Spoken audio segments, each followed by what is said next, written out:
Bonjour à tous, mesdames, messieurs. Merci de votre fidélité à votre émission Autour de l'info. Autour de l'info, d'abord, les sommaires. Kisangani a accueilli hier le président de la République, Félix-Antoine Tshisekedi, a coupé court à toutes les rumeurs sur le changement de la Constitution. Nous devons changer la Constitution de 2006. Elle a été écrite à l'étranger par des étrangers. Nous devons avoir notre propre loi fondamentale qui reflète les réalités congolaises, a dit le chef de l'État congolais. Analyse et commentaires au cours de cette émission. Franck Diongo se trouve en ce moment à Kigali, au Rwanda. Qu'est-ce que l'opposant congolais et président du parti politique MLP, mouvement lumumbiste progressiste, est allé chercher là-bas? Plusieurs chefs de partis politiques, tant de l'opposition que de la majorité, se désolidarisent de lui pour cette trahison. Rien ne va pour le fonctionnement des conseils municipaux, tant dans la ville de Kinshasa que dans les 25 provinces. Mardi, les conseillers communaux ont été devant l'hôtel des villes de Kinshasa. Ils réclament leurs émoluments de plus de 6 mois depuis leur élection en décembre 2023. Voilà tout pour les titres. Les détails, c'est dans quelques instants dans cette émission Autour de l'info, une émission qui se passe en direct. Vous pouvez nous écrire dans ce numéro qui s'affiche sur vos écrans pour pouvoir contribuer, participer à ce débat avec nos invités qui sont déjà présents sur ce plateau. Voilà, mesdames, messieurs, bonjour encore une fois, merci, bienvenue dans cette émission. 3 sujets ont retenu notre attention. D'abord, ce meeting de Félix-Antoine Tshisekedi Tshilombo à Kisangani, et puis l'inauguration de l'aéroport de Bangoka. Nous sommes dans la province de la Chopo, sur place à Kisangani. Il y a encore ce dossier de Franck Diongo, qui est à Kigali, nous l'avons vu, on a vu aussi ces documents, notamment son passeport, sûr qu'il est sur les réseaux sociaux, et même les billets pour embarquer de Bruxelles vers Kigali. Qu'est-ce qu'il est allé chercher à Kigali, au Rwanda? Nous allons en parler dans cette émission. Et puis, cette manifestation des conseillers municipaux qui ne savent jusque-là à quel sens se vouer, qui réclament leurs émoluments, peut-on dire, ou leurs salaires depuis qu'ils ont été élus. Ils ne voient pas clair et ils ont été devant l'hôtel des villes de Kinshasa, pour ceux qui habitent Kinshasa, pour pouvoir revendiquer. Voilà 3 sujets et 3 invités déjà sur notre plateau. D'abord, à ma gauche, nous avons notre ami Teddy Fitou, qui est journaliste à congoprofond.net. Et à ma droite, d'abord, le professeur Dadi Saleh, professeur d'université. Professeur, bonjour. Bonjour et bonjour à tous. Merci encore une fois d'être les nôtres ce matin. C'est un plaisir. Pour la première fois, il y a Bienvenue Kaïba qui est à ma droite, qui a voulu aussi participer à ce débat. Et elle m'a dit qu'elle sera régulière pour pouvoir participer à ce débat, aux commentaires, à la critique, pourquoi pas, aux analyses sur les sujets d'actualité. Bienvenue, bonjour. Bonjour Gustave. Et merci d'avoir accepté notre invitation. Ok. T'es dit bonjour, je ne t'ai pas salué. Voilà, 3 sujets. D'abord, ce meeting de Félix Tshisekedi à Kisangani, il a été ovationné par une marée humaine hier, où il est en mission d'itinérance. L'objectif principal, c'est inaugurer l'aéroport de Bangoka, c'est à Kisangani.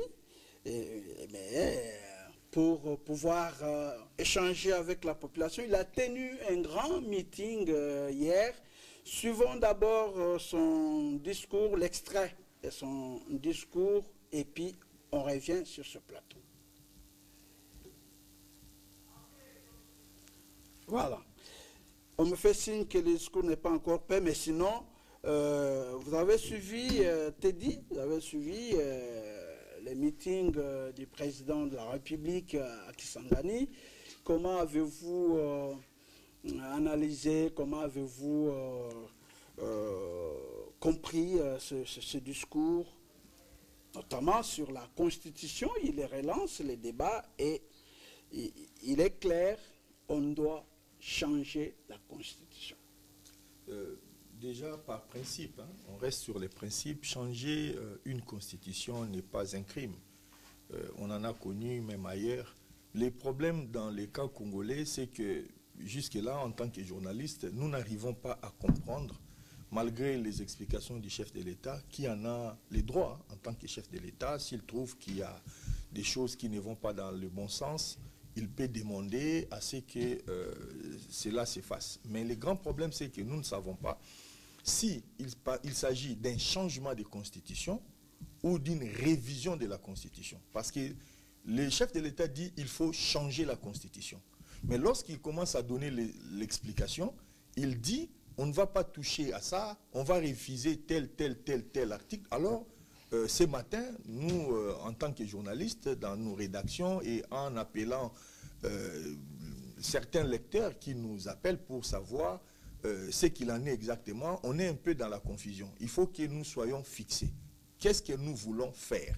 Le chef de l'État veut-il changer la Constitution? Ça, c'est un débat. Ou il veut réviser la Constitution? S'il veut réviser la Constitution, c'est naturel. Toutes les constitutions, même la Constitution américaine, on en révise des pas entiers, des articles. On prend aussi en compte l'évolution de la société. Prenons un exemple naturel. Il y a une dizaine d'années, la numérisation n'avait pas atteint les niveaux que nous avons aujourd'hui. En RDC, nous n'avions pas, par exemple, la loi sur les numériques. On en a aujourd'hui. Est-ce que c'est repris dans la Constitution? Non. Si on veut réviser pour intégrer cela dans la Constitution, il n'y a pas de problème. Mais lorsqu'on parle de changer la Constitution, là, c'est autre chose. Parce et donc, vous n'êtes pas d'accord pour le changement de la Constitution ou quoi? Non, la question c'est que lorsque le débat est mal posé dès le départ, il faut revenir un peu à la genèse de cette histoire. Le secrétaire général de l'IDPS nous parle de réviser parce qu'on doit accorder un certain nombre de mandats illimités au chef. Comme prétexte, il dit le chef de l'État n'a pas pu mettre son programme en œuvre parce que la Constitution ne lui permet pas, une fois élu, de pouvoir mettre les institutions en place pour arriver à faire exécuter son programme. Ce qui est contestable sur toute la ligne.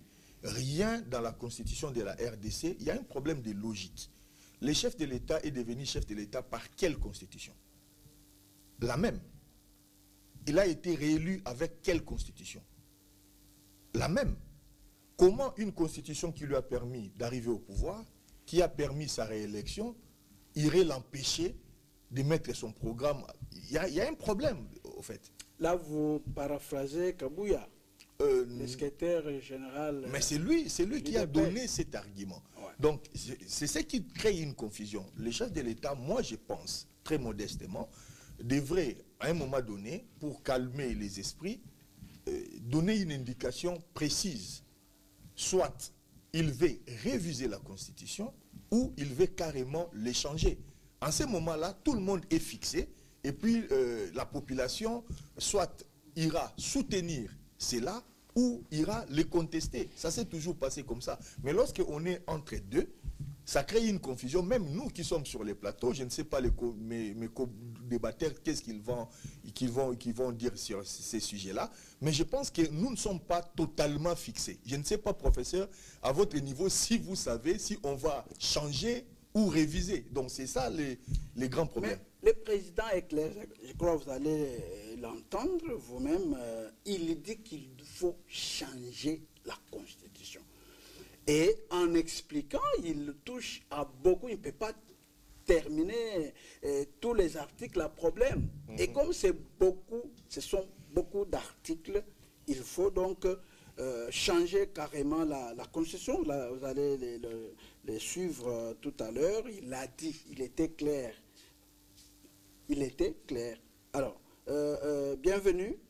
Vous avez aussi, je crois, suivi le président de la République, vous avez suivi les meetings. Votre réaction?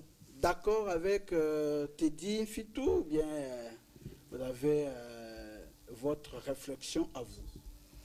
Bon, j'ai une réflexion propre, c'est-à-dire, quand vous avez souligné que le président dit, lui-même, il a prononcé de sa bouche que c'est le changement. C'est une autorité qui a dit. Mais il y avait d'autres qui parlaient déjà de la révision. Donc, on va s'atteler sur le changement, puisque c'est le numéro 1, c'est le commandant suprême, c'est lui qui peut prendre en charge, assumer toutes les conséquences sur le changement ou la révision de la Constitution. Il a dit changement. Non, on va s'appuyer sur le changement. Qu'est-ce qui sera changé? Si c'est totalement, combien de temps ça va prendre? Qu'est-ce qu'on va changer dedans? C'est qu'il faut un temps. Il faut des experts. Il faut des groupes d'experts qui vont travailler autour de la Constitution. Le président de la République a dit que ce n'est pas urgent. Ce n'est pas urgent, ce n'est pas maintenant là que je veux, non. Il a promis qu'il va mettre en place un cadre, une commission des fils et filles du Congo, de la RDC, qui vont eux-mêmes écrire, qui viendront de toutes les disciplines pour écrire leur propre constitution au lieu d'écrire, au lieu d'être géré par une constitution écrite à l'étranger par des étrangers. Voilà. C'est pas mauvais que cette équipe soit constituée de Congolais et de Congolaises. C'est pas mauvais. Si ça sera un changement ou une révision, mais moi je sais que ça sera un changement parce que le chef l'a dit, que ces changements de la Constitution, que cette Constitution ne puisse pas avoir aussi plusieurs erreurs ou plusieurs problèmes par rapport à ce qu'on va changer. Puisque ce qu'on va changer, si ça sera le cas, était écrite par les étrangers. Quand nous-mêmes nous allons écrire, par rapport à notre contexte, par rapport à notre connaissance, par rapport à l'évolution du temps aussi, que nous ne puissions pas aussi laisser beaucoup de marge de manœuvre, beaucoup d'erreurs, pour que ça ne puisse pas dire d'accord avec le changement de la Constitution. D'accord. Oui, que ça puisse être dans l'intérêt de la population. Que ça ne puisse pas permettre encore à une autre personne, à un autre président, s'il viendra dans quelle année, qui puisse encore s'atteler pour dire « je vais changer ». Non, que ça puisse durer dans le temps. Professeur, votre réaction? Vous allez me permettre d'abord de compatir et de soutenir nos FARDC et surtout les Ouazalendou qui continuent à se battre même à cette heure à Kalembe, Kalonge, Kaira, et que les combats ne sont pas du tout faciles. Donc nous félicitons non seulement nos troupes et nous demandons effectivement que la nation puisse savoir qu'il y a des priorités que parfois c'est que beaucoup de gens racontent. Ici pour moi la priorité devait être, nous tous nous battons contre le Rwanda, contre les néocolonialistes. Bon, mais malheureusement, on sent que apparemment la grande classe politique de la République est un peu parfois ailleurs. Mais retournons un peu effectivement au débat. Je vous assure, si ça dépendait de moi, matin, midi, soir, on devait être en train de parler de ça. On ne devait même plus parler de la Constitution ni des histoires un peu qui ne nous arrivent pas à nous amener des solutions. Savez-vous effectivement que si les Rwandais, comme ils l'ont fait, ça va, vers il y a quelques années, arrivent encore à prendre Kinshasa, vous n'allez même plus parler de la Constitution, ni du chef de l'État, ni de l'opposition.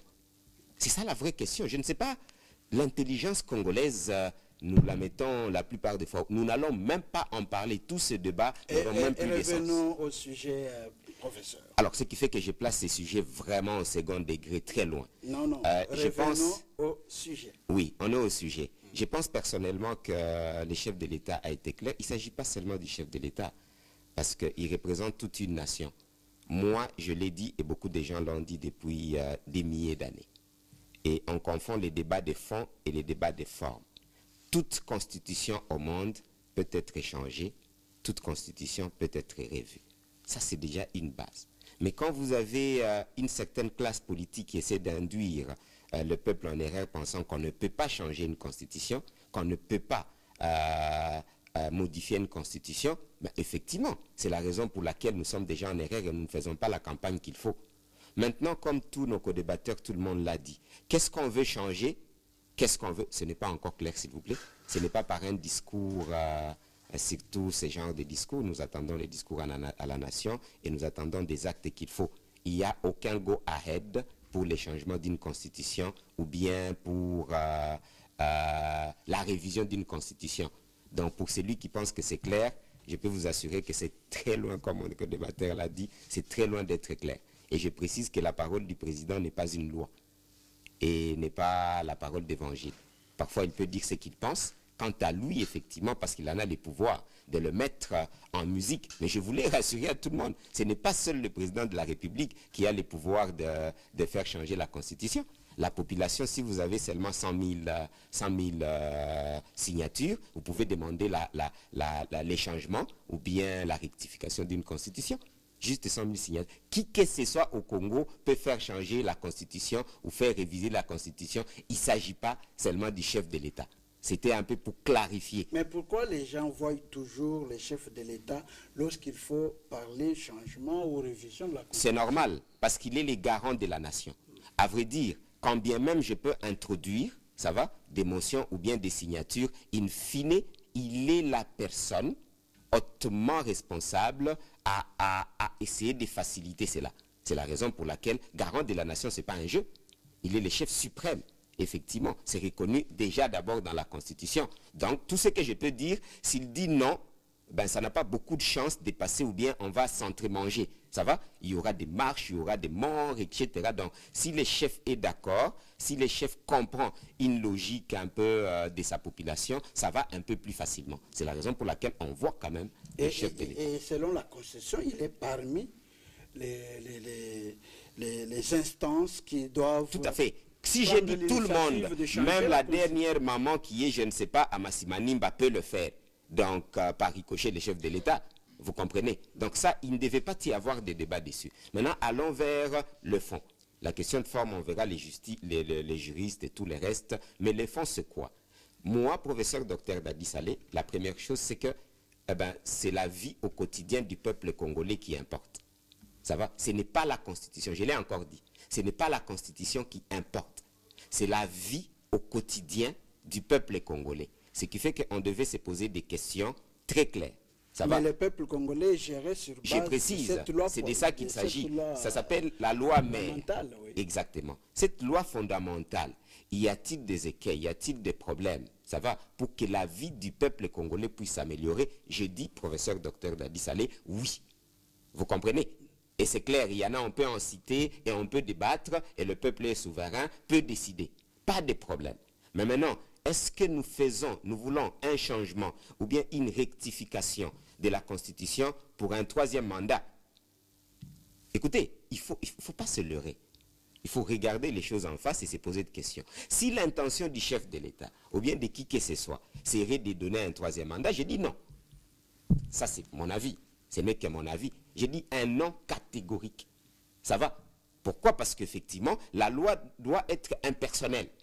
On ne peut pas changer une constitution, ça va? Ou bien rectifier une constitution en faisant tourner les gens un peu en rond pour un objectif qui ne va pas du tout par rapport, effectivement, un peu aux intérêts du peuple congolais à court, moyen et long terme. Le chef de l'État a été clair. Nous avons un problème, par exemple, qu'il a cité, des gouverneurs et des assemblées provinciaux. On est tous d'accord.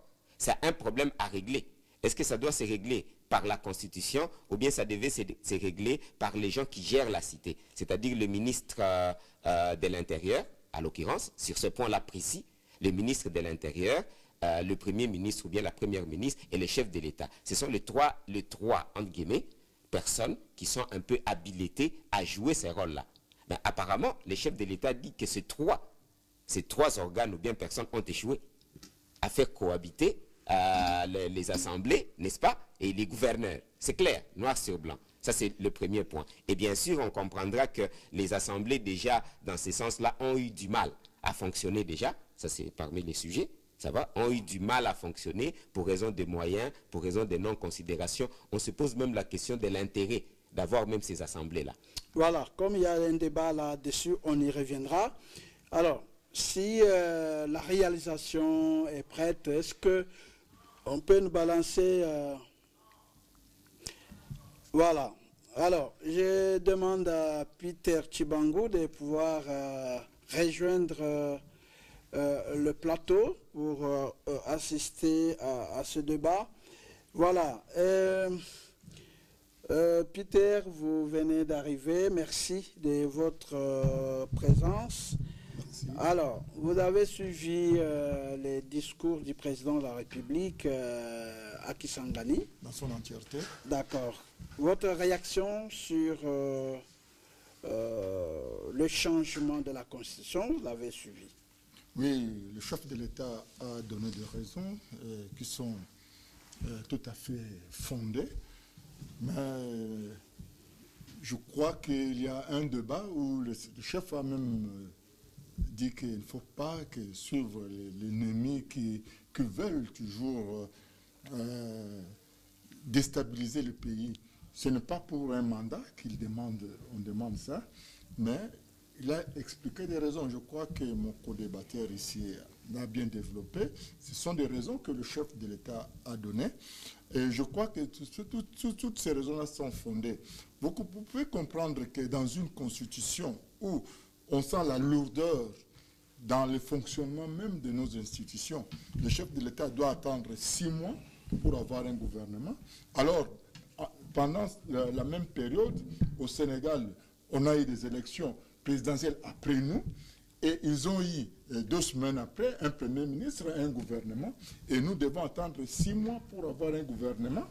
Et les assemblées provinciales, on doit attendre encore 8 mois pour avoir un gouverneur, et le gouverneur doit attendre encore les moments pour prendre des décisions. Vous voyez ce qui se passe aujourd'hui, par exemple dans la ville de Kinshasa, où pratiquement les routes sont toutes détruites, où le gouverneur devrait s'y mettre pour... Elles sont détruites pour la cause de la Constitution? Non, pas pour la cause de la Constitution, mais pour sa mais vous évoquez pour sa ça réhabilitation. Vous évoquez ça.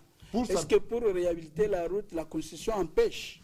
Oui, c'est pour réhabiliter la route, la Constitution empêche d'une manière ou d'une autre, puisque le gouverneur est là. Pour qu'il entre en fonction, il doit attendre. Il doit attendre pour qu'il puisse prendre des décisions. Et réhabiliter les routes, il doit attendre. La Constitution l'empêche. Parce que la lourdeur là, cette lourdeur là a fait que... Je ne suis pas d'accord. Vous pouvez ne pas être d'accord, mais moi je crois que d'une manière ou d'une autre... La Constitution peut empêcher au gouverneur de ne pas réhabiliter les routes. Mais est-ce qu'il a les moyens? Il n'a pas les moyens, parce que la Constitution... La Constitution lui empêche d'avoir des moyens. Mais les moyens viendront. Non, vous voyez le problème que nous avons, je pense au début, je l'ai dit, hein, lorsque les choses ne sont pas bien posées dès le départ, on aura ces genres d'imbroglio, et il faut s'y attendre. Moi, je prends des exemples concrets. La Suisse n'a pas le même fonctionnement que nous, hein. Ils élisent un secrétaire de confédération qui est l'équivalent du Premier ministre, qui gère la Suisse. Il n'est élu que pour une année non renouvelable. Une année non renouvelable. Avez-vous entendu les Suisses dire qu'il y a des lourdeurs, on ne sait pas faire des gouvernements? Non. La Belgique, moi je vis en Belgique. La Belgique, il nous est arrivé de vivre une année sans gouvernement. Tout le monde était payé à la date indiquée. Le problème, c'est l'administration. Est-ce que nous avons une administration capable de suivre les choses? Ou, au lieu de parler de l'administration, on parle des gens. Ce débat est très politique. Les politiques dans ces pays sont parmi les gens qui sont en train de tuer la RDC. Ils cherchent à faire des choses pour se rassurer, pour assurer l'avenir de leurs enfants, et non du pays. Pourquoi sommes-nous passés de 11 à 26 provinces? Croyez-vous que c'était une demande des Congolais? Non. C'est lorsqu'on a des regroupements qui ont des partis politiques, des micro-partis, des nano-partis, on veut placer les cousins, les tantes et tout, alors on a besoin d'avoir ces assemblées provinciales où on va mettre tel cousin là-bas, telle tante là-bas, et c'est ça la réalité. Donc on a des choses qui ne demandent pas. La Constitution, je reviens sur ce que les professeurs disaient, moi je ne suis pas d'accord de dire que la Constitution, on peut les changer comme ça parce qu'on a décelé une chose, on est d'accord ou pas d'accord. La Constitution, c'est quand même quelque chose qui met la nation, qui permet à tout le monde de se sentir sécurisé. Il ne faut pas oublier notre histoire récente. Mais au début de l'émission, tu as dit que même la Constitution américaine a été révisée. Révisée, mais pas changée. Mais c'est la voilà. Mais nous revenons maintenant sur le fait que si on doit avoir des révisions, pas des révisions, mais des changements de constitution qui soient liés au déshydratat des uns et des autres, sans un consensus, dites-vous que chaque président changera la constitution dans ces pays. Chaque président aura sa constitution. Et c'est ça le danger. Il y a une partie de notre population, je l'ai dit comme ça, qui justifie le fait de prendre les armes. Nous savons tous que ce n'est pas la raison. Mais ils disent parce qu'ils se sentaient lésés, frustrés. Donc, la constitution que nous avons aujourd'hui part aussi en partie, pas en totalité, mais en partie d'un consensus. Et vouloir changer cela sans tenir compte de ces consensus, c'est prendre le risque de donner, par exemple, des arguments à ceux qui ne peuvent prospérer politiquement que par ces canaux de la mort des Congolais. S'il vous plaît, vous parlez de consensus, c'est lorsqu'on était en état de guerre, on a mis en place une loi fondamentale pour calmer les esprits, partager le pouvoir, ainsi de suite.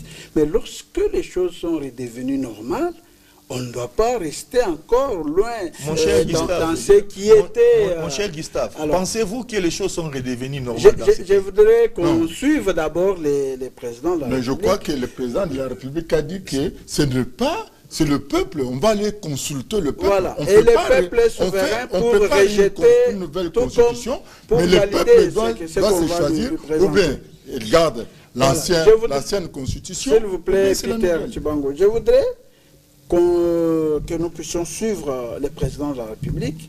Et moi, quand je l'ai suivi, j'ai senti qu'il est le plus clair possible. Et on le suit et puis on revient sur ce plateau. Bana Kisangani, oye! Eloko na lingi kosenga bino. Ezali bo continuer kosala ngai confiance. Likambo ya révision to ya changement ya constitution. Likambo wana ebangisa bino te bana mboka. Constitution na biso ezali malamu te. Constitution na biso ezali kosenga bana mboka o bazali na mayele bafandela yango bakoka kotala likambo wana. Me banguna na biso lokola bayebi ke ngai na telemeli bango balingi ba profite na nzela wana bakosa bana Kongo. Likambo oyo ya bamanda o ezali na constitution oyo elobi ke mandat ezabe mibale. Soko sali moko peuple congolais apesi ya mibale osali abu pia. Likambo wana pona ko changer yango esengeli kaka peuple congolais ye moko oyo abetelaki yango sete. Ezali likambo ya président de la République te. Kasi président de la République azali garant ya bon fonctionnement ya mboka. Tango azali komona ke makambo misusu oyo esengeli ye atala, oyo ya peuple te lokola ya bamanda. Mais oyo ye asengeli atala. Tango azali komona ke makambo wana eza kotambola malamu te. Mais esengeli ye abenga bana mboka misusu atala ndenge nini bakoki kotia mayele na bango po ete bakende noki makambo ebonga. Botala loko andakisa ya likambo oyo ya gouvernement. Tosali maponomi le 20 décembre 2023. ngai ba voter ngai pour na volonté na bino ba investir ngai le 20 janvier 2024. Mais gouvernement eye ko banda mosala na yango na mois de juin. Ezali normalité. Constitution na biso ezali malamu te. Et salemaka d'ailleurs na mboka bapaya. Et puis na bapaya bango moko. Bazui ba mode de fonctionnement na bango bayeko pesa biso yango awa. Biso constitution na biso esengeli esalema sur base ya bizaleli na biso moko peuple congolais.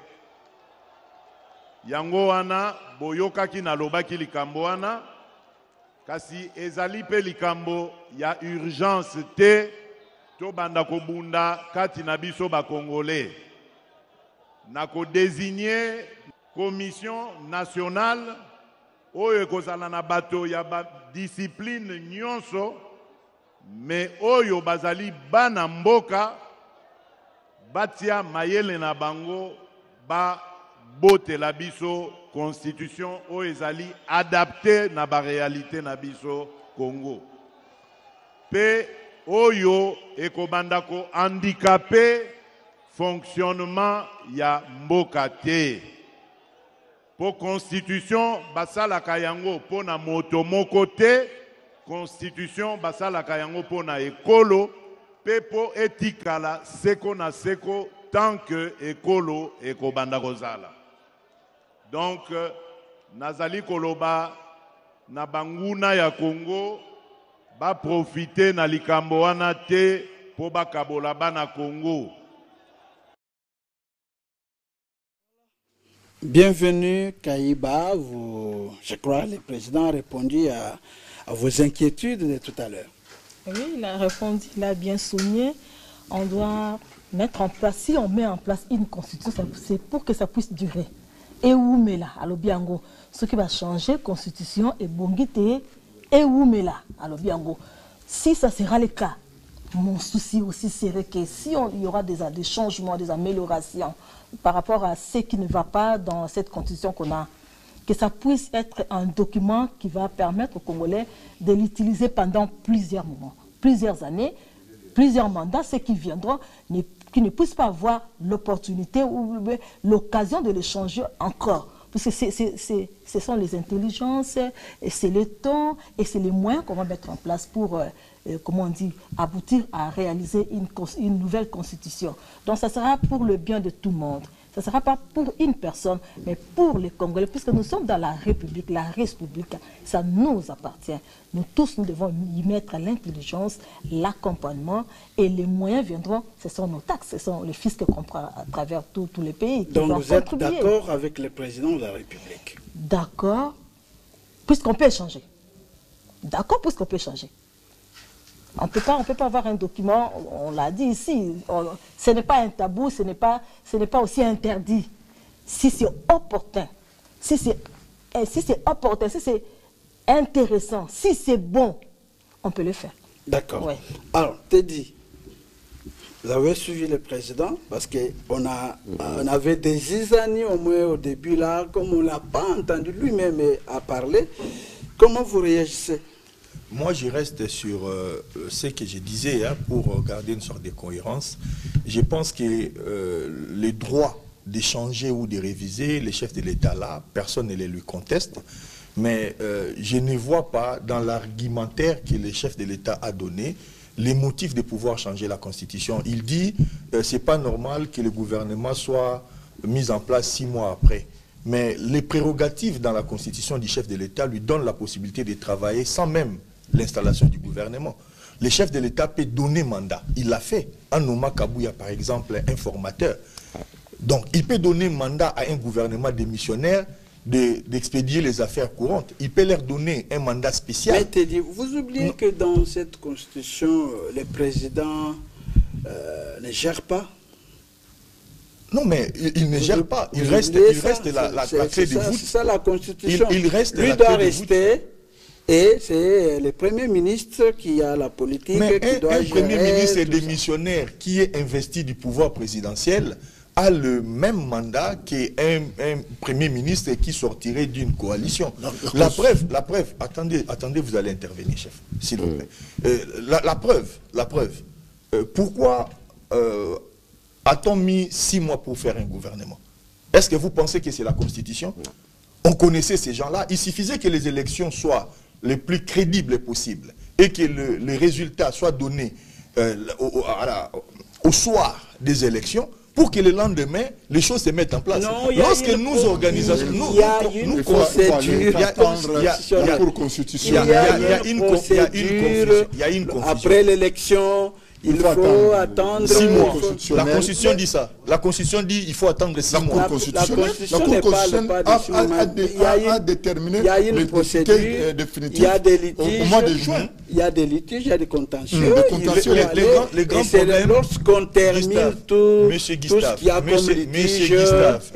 C'était 6 mois après. Monsieur Gustave, si on a 500 députés au niveau du Parlement, prenons la Chambre basse, il ne faut pas me dire qu'il y a 500 contestations.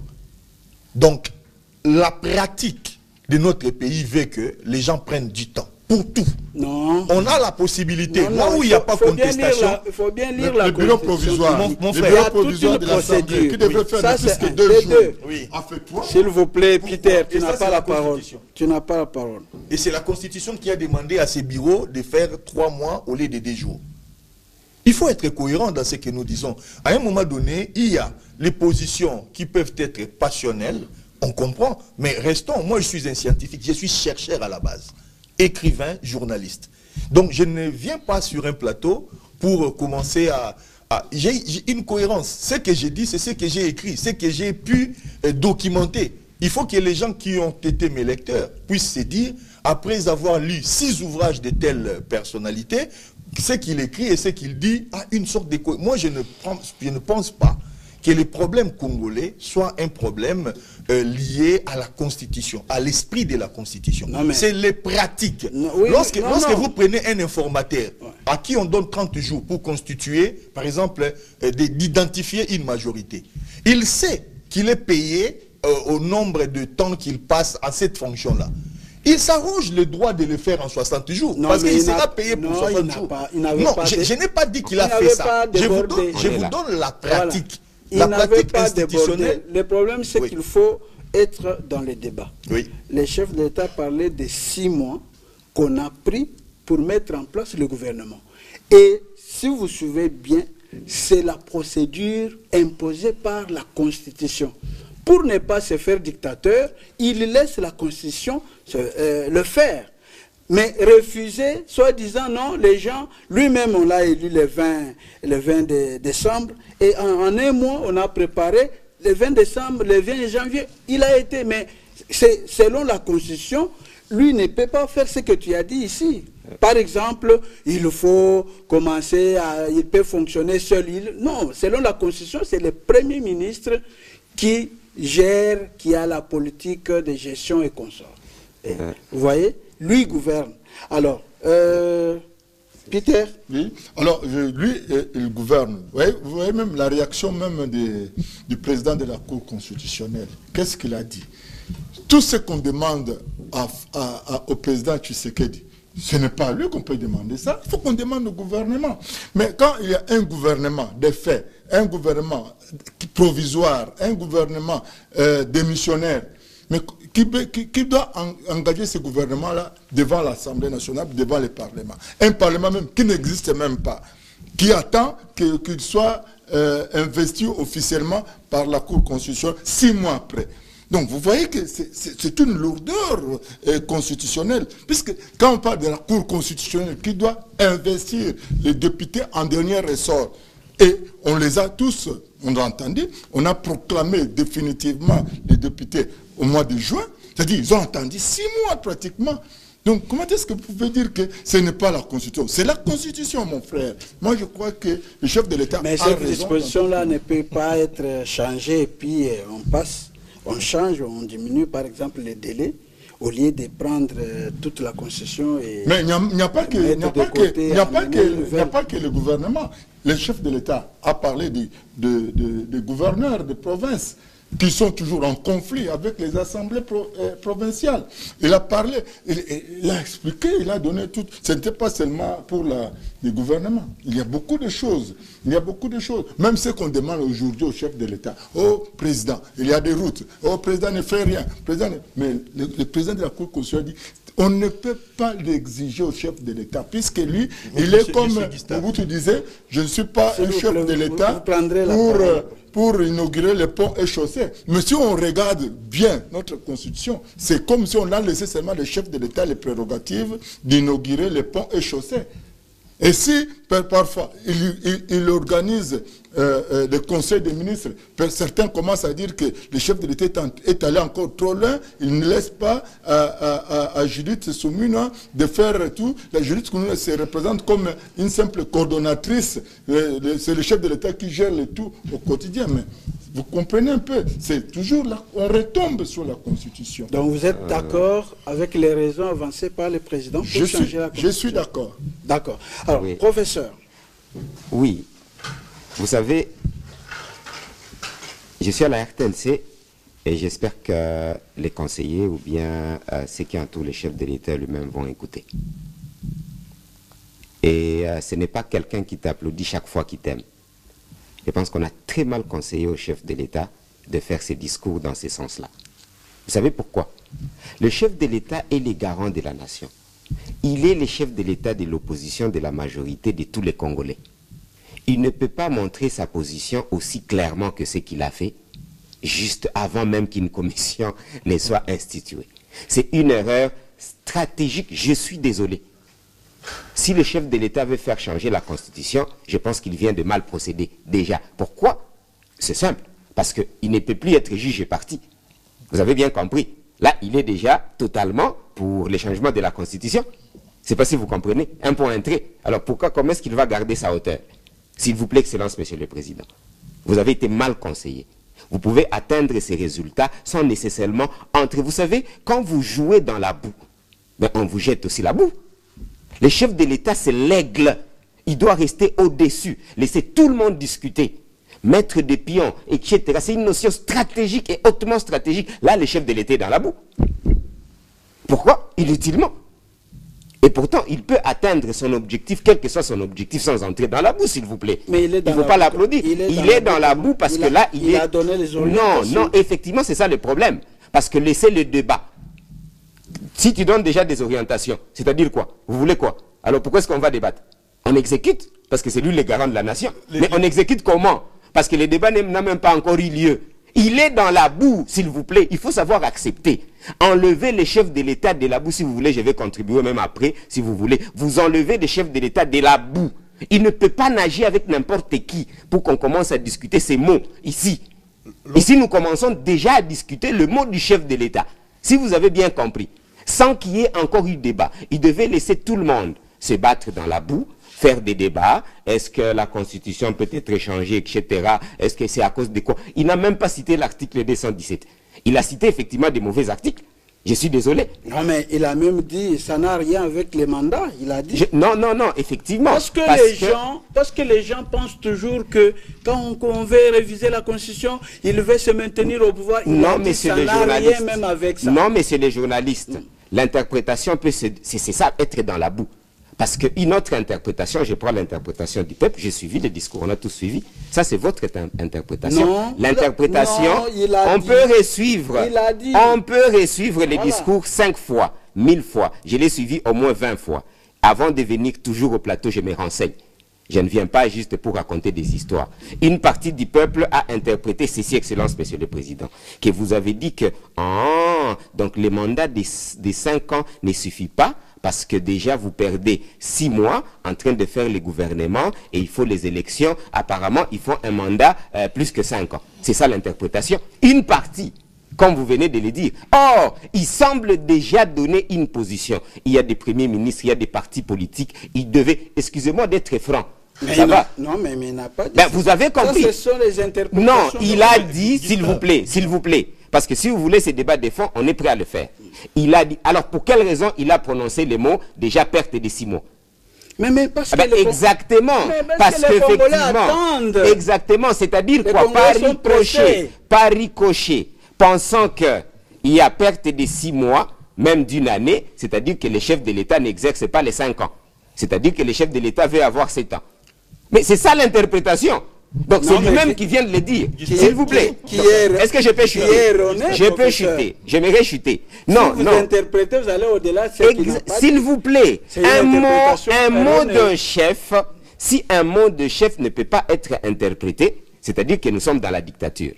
Si un mot du chef ne peut pas être pris dans le mauvais sens et dans le bon sens, c'est-à-dire qu'on n'a pas des opposants. Mais c'est vous-même qui le dites. Je suis en train de le répéter. Voilà, alors, si nous pouvons, c'est la raison pour laquelle je vous ai dit, je vous parle effectivement de la masse. La masse parfois n'a pas d'âme, comme on le dit. La masse, effectivement, quelqu'un interprète et un point entré. S'il vous plaît, c'est la même chose. Quand vous parlez de 6 mois sans rien faire, mon co-débatteur l'a si bien dit. Donc, vous pensez que les gens ne réfléchissent pas, ça veut dire quoi? Ça veut dire tout simplement qu'il y a une perte de non-fonctionnement. Ça, c'est selon le chef de l'État. Je ne suis pas d'accord avec ça, mais ça, c'est selon le chef de l'État. Il laisse, c'est ça, entrer dans la boue. Ça va? Il laisse toute personne interpréter, n'est-ce pas, sans qu'il y ait d'abord un débat au préalable où ces pions, comme Kabouya l'avait déjà commencé, ils pouvaient mettre tout bien, d'autres pions, etc. C'est à la fin. Vous avez vu un peu ce que je n'ai jamais été kabiliste, je ne le serai jamais, ça va, et je ne l'ai pas soutenu. Je l'ai dit, je suis là, ça va. Mais quand même, il y a des fois, il savait se taire. Et en se taisant, les pions pouvaient naviguer, ok, dans le même angle qu'ils voulaient. Et à la dernière minute, par rapport aux contraintes, qu'est-ce qu'il avait fait? Il n'était plus capable de changer, par exemple, la Constitution. C'est un exemple.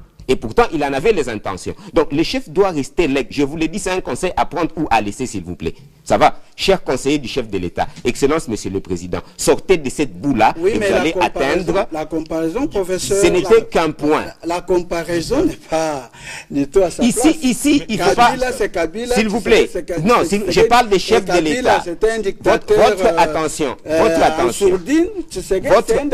Votre attention. Ça, c'est votre avis. S'il vous plaît. Ici, nous parlons des institutions. Je ne parle pas des individus.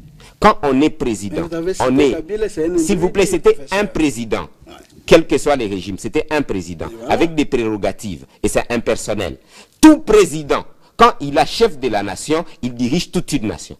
Il dirige et les opposants. Si que je me contredis ici, que quelqu'un vienne me dire. Prenons l'essentiel. Il dirige les opposants. Il dirige la majorité. Il dirige la société civile. Il dirige tout le monde, c'est ça, être garant de la nation. Quand vous entrez, comme je vous ai dit, avec une position déjà un peu plus claire, comme je vous l'ai dit, s'il vous plaît, monsieur les journalistes, je suis à la RTNC, si vous ne voulez pas prendre ces conseils, ce n'est pas grave. Nous allons assumer tous les conséquences d'ici là, inutilement, parce que le chef de l'État pouvait atteindre un objectif un peu plus clairement, sans entrer dans la boue. Ça, c'est les mots qui est bien prononcé. Maintenant, rentrons un peu dans les articles. Moi, Dadi Saleh, je vous l'ai dit, je suis précurseur. Je suis fanatique depuis très longtemps. Je suis d'accord avec le chef de l'État parce que la Constitution a été préparée au Rwanda. La Constitution a des articles pièges. 51, je ne sais pas, 4, 217, etc. Voilà de quoi nous parlons. Donc, le chef de l'État, pour le moment, pouvait juste d'abord citer ces articles-là et dire quand même, ça vaut la peine, n'est-ce pas, que le peuple congolais puisse y réfléchir. Et le fait que moi, je peux le prouver, je ne le dis pas contre du chef de l'État, je ne suis pas un opportuniste. Je l'ai dit depuis très longtemps que cette constitution, c'est une constitution de belligérance. Il nous faut une intelligence congolaise pour le faire, mais une intelligence de tout le monde. Si le chef de l'État exclut déjà certaines personnes dans cette procédure, parce qu'il vient déjà de donner, entre guillemets, une couleur à lui. Si j'ai suivi, ça ne marche pas. Il a dit qu'il va mettre en place une commission nationale avec toutes les disciplines. Monsieur Teddy, vous avez la parole. Oui, moi je reviens d'abord. Lorsque les prémices sont fausses, la conclusion ne peut être que biaisée. Le problème, c'est que quelles sont les prémices qui sont fausses? Le débat est mal posé. Il faut avouer. Si nous sommes ici, mais je suis en train de vous expliquer, Gustave. Oui. Lorsque nous parlons, le chef, on a suivi, il dit, par exemple, concernant la Constitution nous dit, vous avez un mandat, si vous avez la confiance, vous en avez le deuxième. Si on veut changer cela, on ne peut le faire que par référendum. J'ai écrit un livre en 2023 intitulé « Prétérition politique ». C'est justement l'interprétation entre les lignes, ce que l'on dit et ce que l'on ne dit pas, ce qu'on laisse entendre. Donc, je suis mieux placé pour savoir que lorsque les choses sont posées telles que c'est posé, vous allez voir, plus on va avancer dans ces débats, on va avoir un blocage parce qu'il y a les mauvaises intentions, il y a les calculs politiques, c'est très mal posé. Le chef vient d'être réélu, il est à la première année de son deuxième mandat, il a mis 6 points sur lesquels il a donné mandat au gouvernement pour que le travail se fasse. La population n'a pas encore vu un dynamisme dans l'exécutif dans l'exécution de ce qui pouvait être un programme et tout. Voilà qu'on parle des révisions de la Constitution qui laissent entendre. C'est ça les grands dangers. C'est-à-dire que vous pouvez beau dire, toutes les déclarations peuvent être faites, mais les gens vont se limiter à des choses. Est-ce qu'en 2028, Félix Antoine Tshisekedi Tshilombo sera-t-il en mesure de se représenter ou pas? Il suffit que le chef dise, ce que je souhaite aujourd'hui sera appliqué en 2038 par exemple. Je quitterai le pouvoir en 2028, après les 2 mandats de celui qui va me succéder, toute la réflexion que nous pouvons avoir, ça c'est quelque chose qui peut apaiser les choses. Pourquoi? On sentira qu'il n'y a pas un opportunisme dans ce qu'il fait et que son constat est lié au fait. Mais je ne sais pas si moi j'ai compris autrement. Il a dit que ça n'a rien à voir avec le problème des mandats. Là, vous ne voulez pas croire. Mais il l'a dit, ça n'a rien à voir. Nous ne sommes pas des enfants de cœur. Nous sommes dans le journalisme des mandats du président de la République. Nous avons entendu des gens.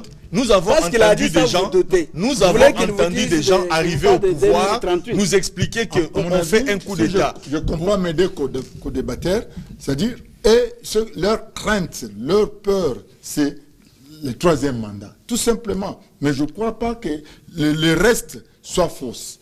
Donc, les prémices, quand il parle de prémices, c'est le 3e mandat. Mais moi, je crois que ce n'est pas là. Les débats... C'est-à-dire, nous avons connu les Bossimu Kendi dans ces pays, les Thérèse Kapanga, il ne faut pas les oublier. Hein. Avant le référendum de 2006, leur vie le président de l'opposition, Papa Etienne Tshisekedi, avait clairement dit au stade de Tata Raphaël que cette constitution-là qu'on vous présente, il ne faut pas la voter.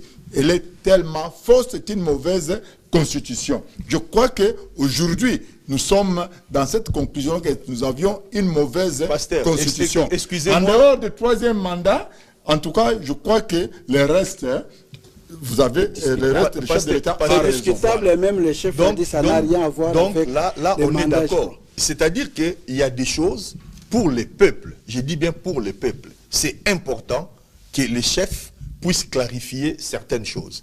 Et je reviens sur ce que vous disiez, sans manquer du respect à Etienne Tshisekedi, nous sommes Congolais, on a tous étudié, on n'a pas le même niveau que lui, on ne vient pas se comparer à lui, mais nous ne pouvons pas prendre les paroles d'Etienne Tshisekedi comme paroles d'évangile.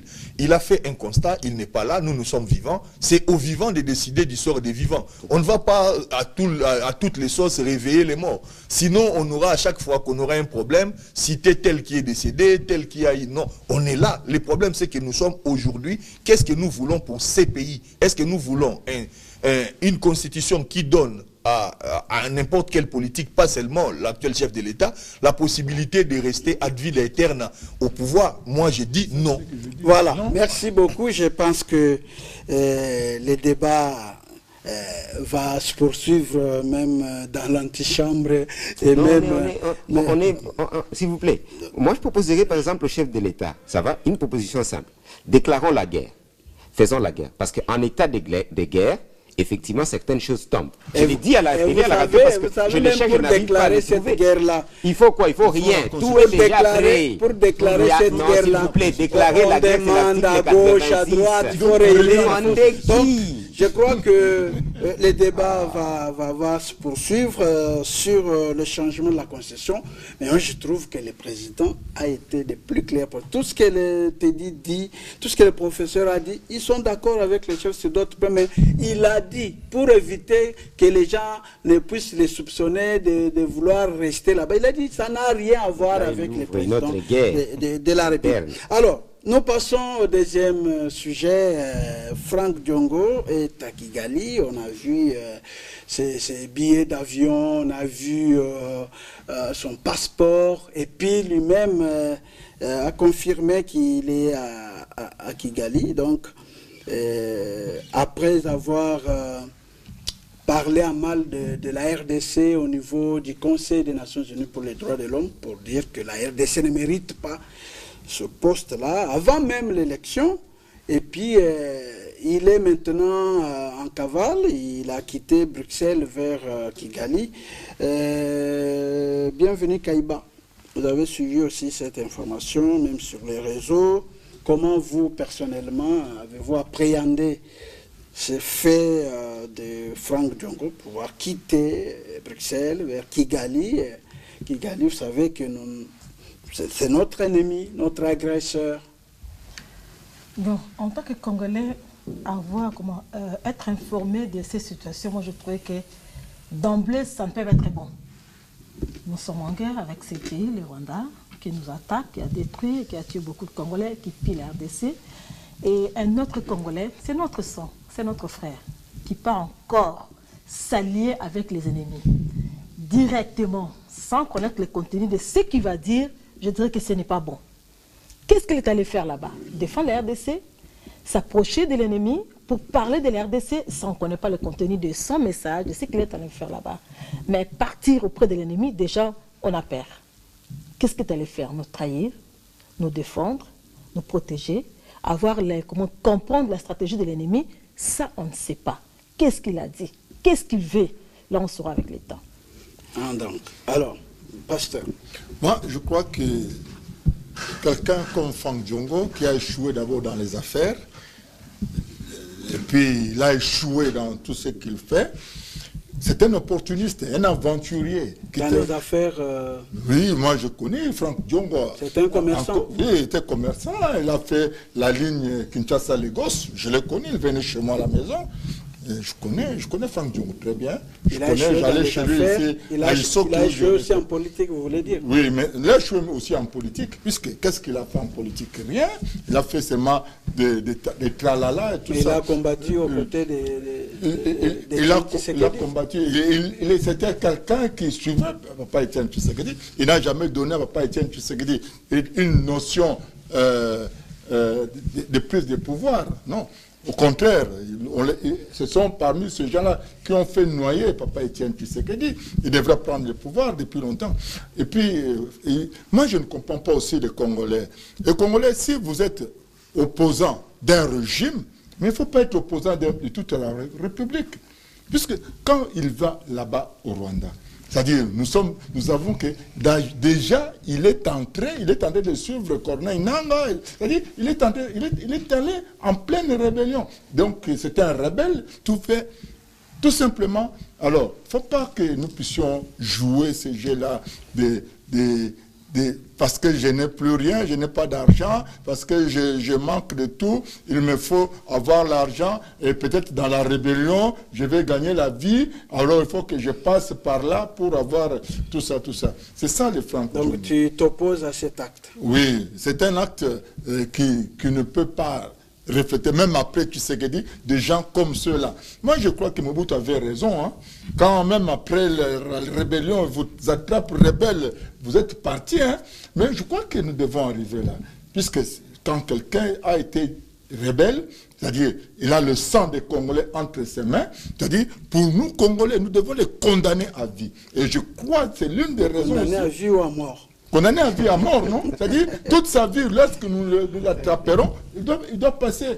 Teddy n'est pas d'accord avec toi, hein, non, il peut ne pas être d'accord, mais moi je crois que pour que nous puissions cesser avec cette pratique-là, condamner quelqu'un à mort, et le président, les régimes passent, mais le jour où il met seulement ses pieds au pays, allez, liquider. Alors, Teddy, il y en a qui pensent que c'est que Franck Diongo est en train de faire là, c'est une trahison. Vous êtes d'accord avec eux?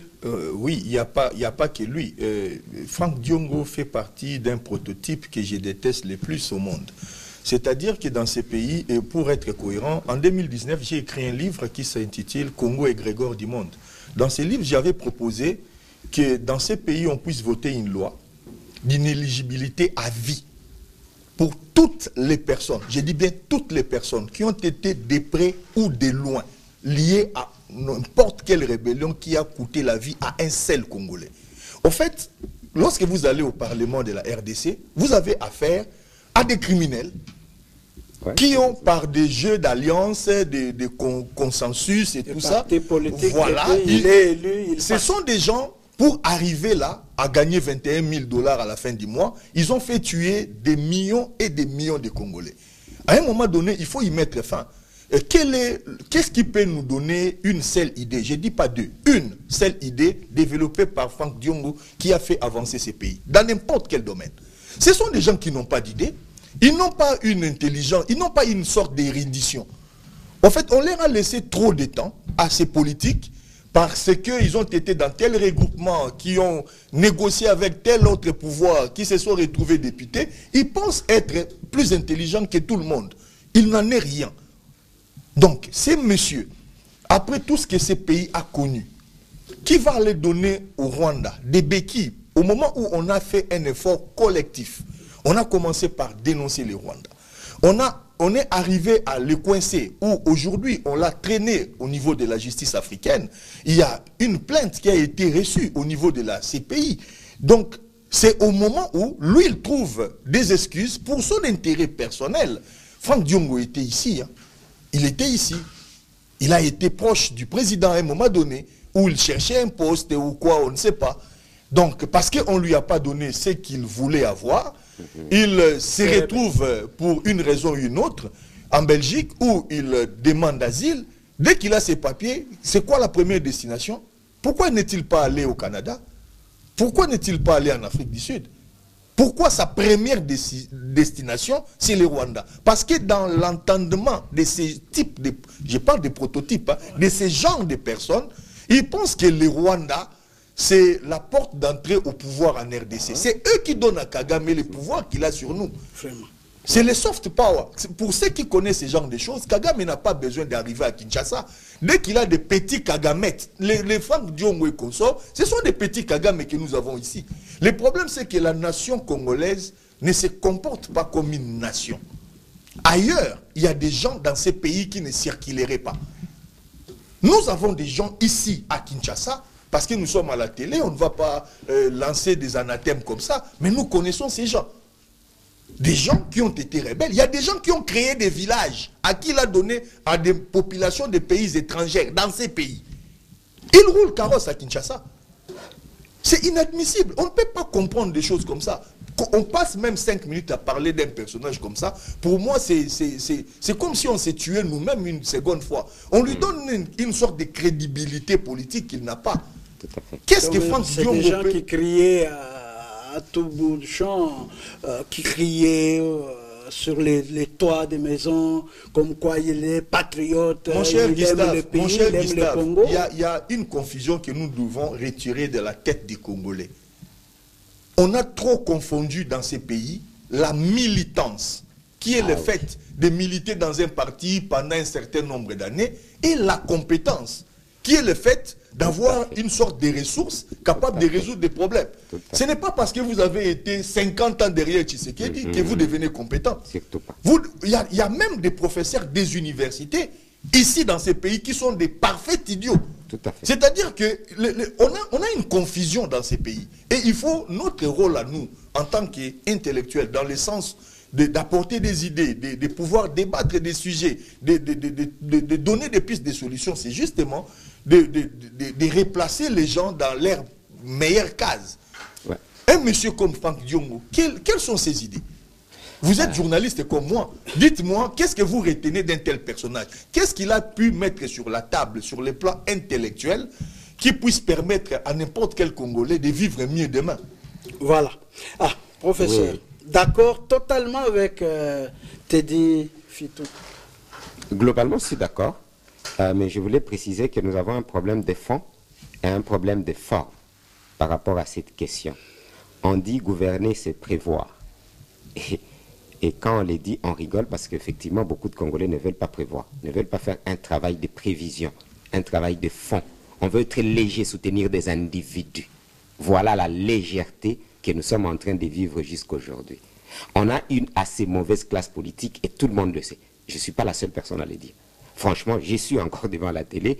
On a une très mauvaise classe politique. Apparemment, on ne sait pas qu'il y a des responsables du chaos de la République démocratique du Congo. S'il vous plaît, le président de la République, il y a une chance. Il y a encore, parce que pour le premier mandat, il ne l'a pas fait. Il a une chance de changer cette mauvaise classe politique. Il a eu 2-3 opportunités. Jusque-là, il est entouré des gens de 1+4, parce que mon co-débatteur venait de le dire. Les gens qui ont tué la nation sont là. Sont au Parlement, sont etc. Ils sont vraiment là en train d'entourer des chefs de l'État qui, lui, n'étaient pas dans ces magouilles-là. Et je suis désolé, jusqu'à preuve du contraire, il ne prend pas de mesures assez courageuses pour s'en séparer. Ce qui fait que vous voulez bien condamner ces mêmes personnes-là qui ont eu le pouvoir à travers les Rwandais. Quand l'autre pense qu'il va encore avoir le pouvoir à travers les Rwandais, vous voulez les condamner pourquoi? Parce que c'est eux, et certaines personnes ont eu le pouvoir peut-être au Kenya. Ça, vous comprenez de quoi je suis en train de parler? Eh bien, les rythmes continuent. C'est-à-dire, on n'est pas dans notre philosophie Kujitegemea. Jusqu'à ce que les Congolais puissent comprendre que nous devons nous prendre en charge nous-mêmes. C'est là où nous demandons cette révolution. Le chef de l'État doit permettre cette révolution. Je vous le garantis. Une question simple. Aussi banale que ça. Est-ce que les frontières du Rwanda et de la République démocratique du Congo sont fermées? Non. Je viens de Goma, tout le monde va à Kigali comme il veut. Alors, vous condamnez déjà Franck Djombo par rapport à quoi? Je vous pose la question. Vous avez vu effectivement, c'est quoi? Passeport, comme vous l'avez dit. Mais il y a des passeports de tout le monde qui va à Kigali matin, midi, soir. Sauf si vous ne le saviez pas, je vous l'informe. Ils passent à Goma, ils sortent de Goma, ils sortent de Bukavu, ils sortent de Kinshasa, matin, midi, soir. Et nous sommes en guerre contre le Rwanda. On n'est pas capable de fermer des frontières. Alors vous les condamnez par rapport déjà à quoi? Par le fait juste que vous avez vu ce passeport. Il a violé quelle loi? Quelle règle il a violé? Donc, parce qu'effectivement, je vais arriver au problème des fonds. Vous êtes son non, non, j'ai dit gouverner, se prévoir. Pourquoi nous ne fermons pas des frontières contre le Rwanda? Parce qu'effectivement, c'est en fermant des frontières, ça va, qu'on devait se dire qui a traversé les frontières. Il est arrivé là-bas comment? Ce n'est pas interdit à tout Congolais d'aller au Rwanda, s'il vous plaît, monsieur. Pourquoi vous condamnez un Congolais qui va comme tous les Congolais? Parce que ce n'est pas interdit. Mais je vais maintenant au fond, ça c'est la forme. Parce qu'il ne faut pas condamner pour condamner, je ne suis pas là pour condamner pour condamner. Gouverner, c'est prévoir. Fermons les frontières parce que nous sommes en guerre contre le Rwanda et effectivement, tout Congolais qui traversera, surtout pas un politicien, sera d'office condamné. Il est arrivé là-bas comment? Les frontières ne sont pas fermées. Donc il n'y a pas de condamnation sur ce point-là. Sauf s'amuser comme on le veut, hein, donner des mots, etc. et condamner à tort ou à raison. Maintenant, allons au fond. Je suis personnellement ces dossiers-là. Je ne connais pas, et personne ne l'a dit ici, qu'est-ce qui s'est passé? Est-ce qu'il a rencontré Kagame? Il est allé pour un mariage, comme certains sont allés donner des vaches là-bas, pour des mariages officiels. Vous comprenez de qui je parle, ça va? Il est allé aussi pour un mariage. Il est allé en mission peut-être je ne sais quoi. Il est allé comme un opposant a le droit de circuler des pays tant que c'est autorisé et de faire des contacts. Sauf si vous l'ignorez, c'est permis.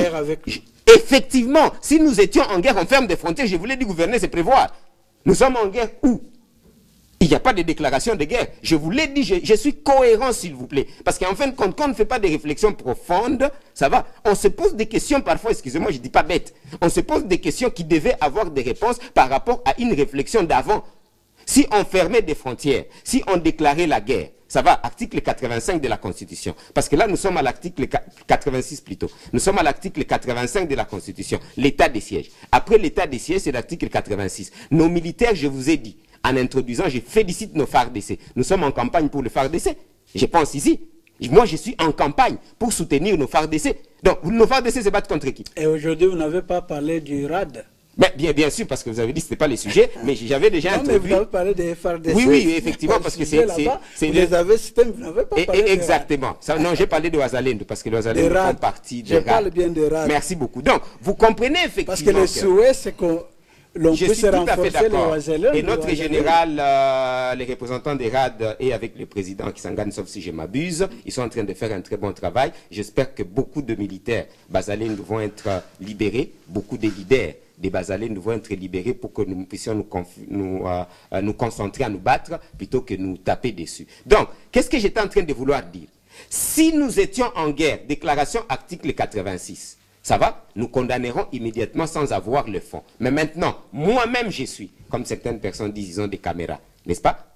Qu'est-ce qui s'est fait? Qu'est-ce que ce monsieur, que je n'apprécie pas autant, je l'ai dit directement, il fait partie de cette mauvaise classe politique que je suis en train de citer, et de l'opposition et de la majorité, je précise. On a une très mauvaise classe politique, à la majorité et à l'opposition. Ça va? Et il en fait partie. Je viens de dire que le chef de l'État devait se mettre des gens de 1+4, pour être un peu plus clair, puisque mon collégateur l'a dit poliment. Et des noms sont là au Parlement, etc. Il reste là. Tant que le chef de l'État ne se défait pas de ces choses-là, mais nous restons dubitatifs, comment est-ce qu'il va avoir notre confiance totale, indescriptible, ça va, en ayant à côté de lui les gens qui ont tué, qui ont fait des rébellions et qui ont pillé cette nation, qui ont des millions de dollars, et on sait ces millions de dollars sont sortis où? Je vous ai dit dans une des émissions précédentes, n'est-ce pas, qu'un d'entre eux l'a dit officiellement. Je ne le cite pas maintenant, mais je l'avais cité parce qu'il a dit officiellement qu'ils ont volé cette nation. Ils ont pillé cette nation. Cette nation leur a tout donné. Comment ces messieurs-là peuvent encore se retrouver en train de diriger cette nation? Le chef de l'État doit être un révolutionnaire. Il faut qu'il révolutionne. Il a une chance de changer cette nation, je vous le confirme. Par la dictature? Par tout le moyen, excusez-moi, et je pèse mes mots. Parce que l'intérêt du peuple congolais va au-delà de tout ce que vous appelez démocratie et des petits mots. Vous voulez des mots ou bien vous voulez un vrai changement? Il a la possibilité. C'est la raison pour laquelle je vous ai dit, restant cohérent avec moi-même, il doit rester l'aigle. Une fois, je vous avais dit qu'il avait la permission, l'autorisation de réquisitionner tous ces Moïse Katumbi, tous ces gens-là. Je pense vous l'avoir dit par rapport à l'article 63. Pourquoi il ne le fait pas? Il doit se mettre en hausse, les réquisitionner, venir par force, que vous vouliez ou pas. Donc il doit utiliser ses prérogatives de l'aigle. On met un peu la démocratie de côté. Vous parlez de quelle démocratie? Je vous parle de l'article 63 qui est dans la Constitution, donc c'est démocratique.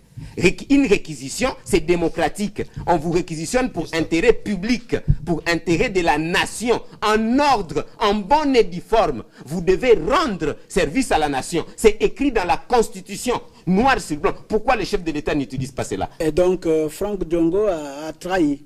Pour moi, j'attends savoir la matière, ça va. Pour moi, je vous dis déjà, nous avons plus de 90% des gens de 1+4 qui ont trahi la nation depuis très longtemps. Il en fait partie, donc la présomption de trahison est déjà là. Je suis tout à fait d'accord, mais je vous ai dit, je suis quand même au plateau, je suis professeur. Je ne sais pas, il a causé avec qui, qu'est-ce qu'ils se sont dit pour que je puisse dire qu'il a trahi. Mais déjà, les prémices de trahison sont largement là. Alors, on te dit... On termine avec vous ces dossiers. On aborde les derniers sujets. Il nous reste 5 minutes seulement. Oui, il y a les déclarations de Franck Diongo. C'est public. Hein? Lui-même, en arrivant à Kigali, lorsqu'il confirme qu'il est à Kigali, il explique avoir élaboré un plan de paix qui va faire les tours des pays limitrophes et tout.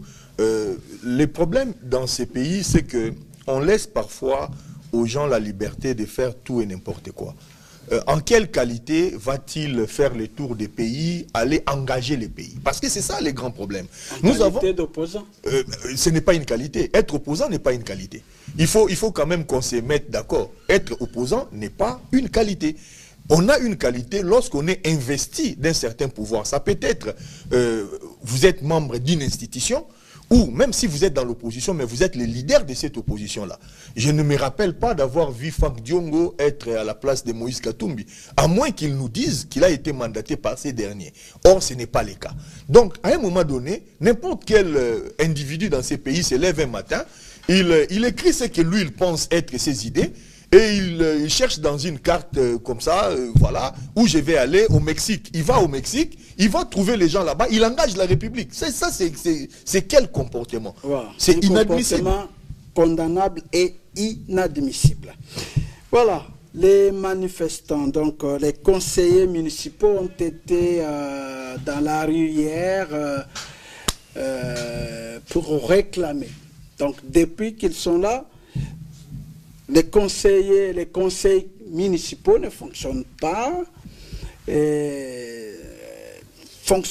comme il se doit, et puis les conseillers communaux ne sont pas encore rémunérés. Et donc, ils sont en train de se plaindre de revendiquer. Mais pourquoi? On nous a laissés, on nous a abandonnés, que faire, tout ça. Je ne sais pas, bienvenue Kaïba. Comment vous, lorsque vous voyez les élus, ce sont des élus, ils ont été élus sur la même fiche avec le président de la République, avec les députés, avec les sénateurs, les députés provinciaux et les élus communaux. Et donc, les autres, là, fonctionnent déjà. Il y a un budget pour eux.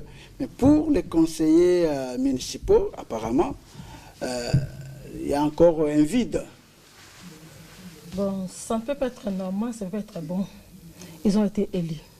Il y avait un budget, le peuple s'est engagé pour aller lire ces conseillers, ces conseillers municipaux. Donc, ils devaient déjà, puisque c'était déjà prévu, on devait déjà préparer des bureaux, l'administration, les infrastructures pour les recevoir dans chaque commune à travers tout le pays. Les profs parlent toujours de gouverner, c'est prévoir. Oui, il fallait prévoir. C'est pas normal, 6 mois. S'ils n'ont pas d'autre travail à faire, s'ils ne sont pas engagés ailleurs, comment ils vont vivre? Comment ils vont vivre? Comment ils vont vivre? Ils doivent manifester. Ils ont droit et ils ont raison. Donc, le fait de laisser des élus du peuple, les élus du peuple, sur la rue. Vous compatissez? Moi, je compatis. Nous avons voté. Nous les avons votés. C'est pas normal. C'est pas normal. Ils ont raison de manifester. Il faut des solutions pour eux. Il faut des solutions. Peter. Il faut des solutions. Je crois que il y a toujours ce que nous appelons l'odeur. C'est dans la loi des finances. La Constitution. Dans la loi des finances de 2023, qui s'est expirée au mois d'avril, le mois de mars ici, on n'avait pas prévu un La loi salaire. des finances a expiré. On n'avait pas... Oui, puisque ça, 2023, ça commence... la loi budgétaire, d'accord. Voté au mois de décembre. Et ça va expirer au mois de mars 2025. C'est-à-dire, ils doivent attendre maintenant la loi des finances de 2024 qui va entrer en vigueur en 2025, puisqu'on ne les a même pas prévus là-bas. Maintenant, où trouver cet argent pour le payer? C'est-à-dire, la loi diriger, c'est prévoir, mais on n'avait pas prévu ça. On n'avait pas prévu ça On dans n'avait la pas loi prévu des ça. finances 2024. D'où il n'y a pas de rubrique pour le payer. Quelqu'un devait démissionner. Hein?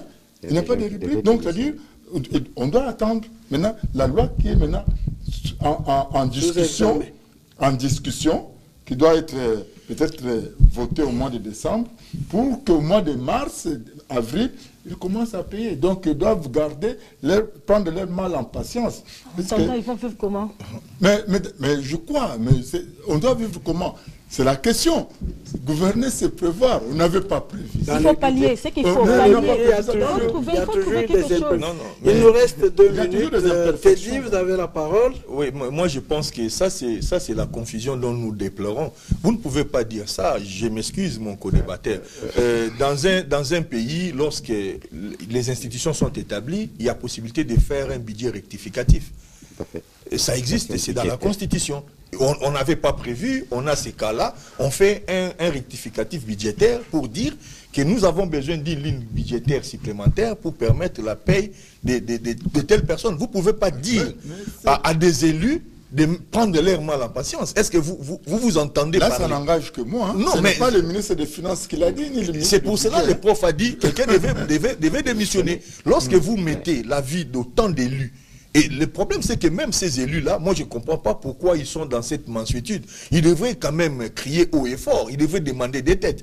Parce que c'est anormal. C'est anormal qu'ils soient dans la rue.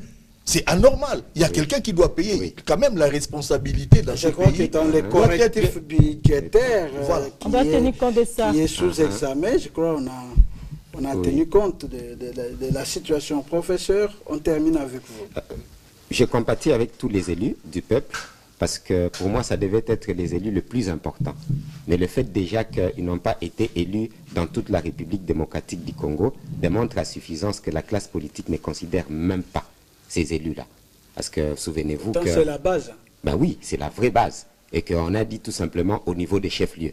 Donc ce n'est même pas partout. Tout ce que nous avons là, ce sont des à peu près, mais on comprend que la classe politique, sa médiocrité, c'est n'importe quoi.